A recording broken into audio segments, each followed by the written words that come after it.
My admiration for Mr. Lane soared when he picked me to write the senior play. He said, "Your script sings," and I believed him. When the program came out, my name was shoved beneath his in small print. I told myself it was formatting. Hannah barely met my eyes backstage. Mr. Lane clapped my shoulder and said, "You owe this school for the opportunity, let it go." I smiled, but my stomach turned. That program felt heavier than any trophy. At rehearsal, Hannah flinched when Mr. Lane corrected her. His words too sharp for a teacher. Later, I found her crying near the costume racks. "He rewrote my scene," she whispered, said mine was weak. But that scene had made us all cry. My chest tightened. I wanted to speak up, but his voice echoed in my head. "You owe this school." I glanced at the program again, my name barely there, his bold and centered. Something wasn't right. Doubt began to splinter my trust. The night before the showcase, I found a discarded draft in the printer. Hannah's original scene, word for word, now under Mr. Lane's name. My hands shook. I approached him, voice low. "This isn't yours." He smiled, calm and cold. "What matters is the show, don't sabotage it." I clenched the program in my fist, the ink smudging. Hannah watched from the wings, eyes rimmed red. That was the moment I knew. He wasn't just manipulative. He was stealing us. I stayed late, copying every draft, email, and time-stamped message into a folder. When Hannah saw the file, her lip trembled. "You believe me?" she asked. I nodded. "We're not alone." The next day, Mr.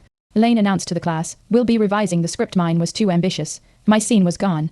Replaced again. He looked right at me. "You owe this school." The words snapped something inside.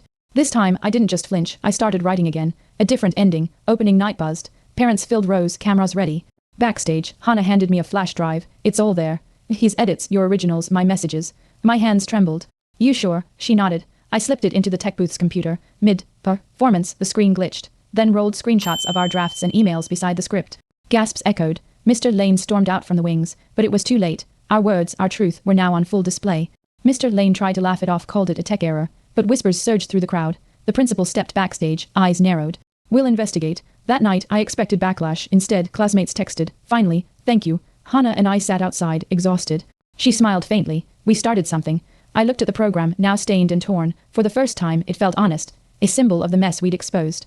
I wasn't afraid anymore. I was ready for what came next. 2 weeks later, Mr. Lane was placed on leave. A student-led version of the play was staged, our lines, our credits, no lies.